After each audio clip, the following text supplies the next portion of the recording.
Hey guys, episode 3 of The Final Dish. How you guys doing? Today I want to talk about self-worth. And what that is it's self-esteem, self-respect. It's how you value yourself and the opinions of others and an opinion of yourself. Whether you believe that you're a good person and deserve good things, or whether you believe you're a bad person and deserve bad things. I'm here to tell you, you got to believe in yourself, and you've got to put yourself first, no matter what. You are the only person in this world that is going to elevate yourself. And what I mean by that is you've got to believe in yourself so much that the opinions of others don't matter. Whether they tell you you're a very good chef, whether they tell you you're a very good person, whether they tell you you're a good cop, whether they tell you you're and so on. You've got to believe in what you are in order to elevate yourself to the next level, in order to feel good in your heart. And what I mean is, like, self-worth for me has been something I've battled many years in my life. It's something that I struggle with. Because you could tell me 100 times that I'm good at what I do, I'm good at this, I'm good at that. But I tend not to believe it. I tend to beat myself up so bad that I push myself even harder.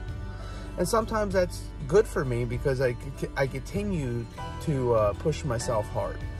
And I push myself through the thick and thin of things. But that also can hurt you because it causes you to push people away in your life. It causes you to push others further away who might be able to help you in situations. But you've got to believe in yourself, and you've got to believe in what you're doing, okay? And what I mean by that is, if you set a goal to go out and buy a new car, let's just use this as an example, all right?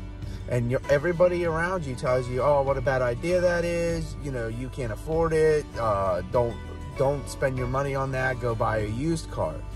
Well, the opposite end of that is that you buy that used car, you listen to what they say, you buy that used car, and it breaks down.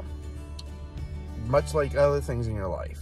You go to the store, you get the cheaper meat in the section because you think you can't afford the other meat.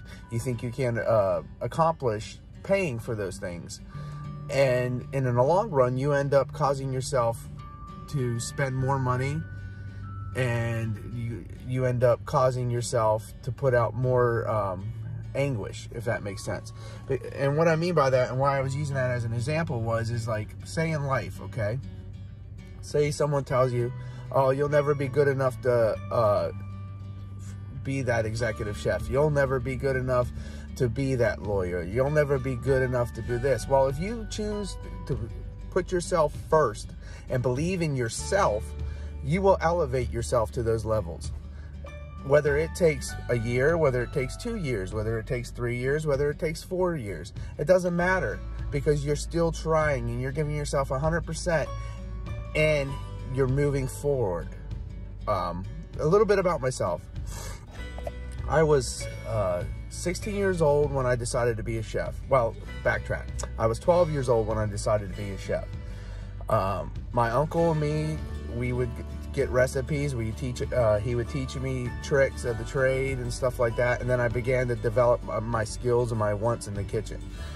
So since I was 12 years old, I set a goal to be a chef. That's all I ever wanted.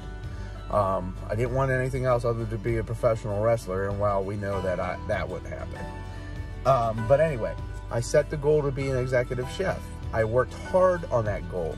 I'd practice every time I go over my uncle's house. I learned to trim fillets when I was very young. I learned to cut steaks very young. I learned how to make different types of sauces very young. And that helped me to the next level. Then I went to culinary school. Culinary school can be a blessing, and it could be horrible at the same time.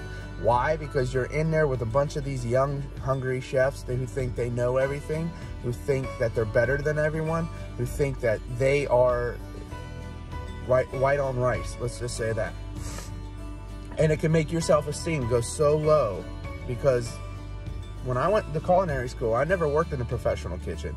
I never worked in that environment. My first job was at KFC, which, let me tell you, is disgusting. But we won't go into that.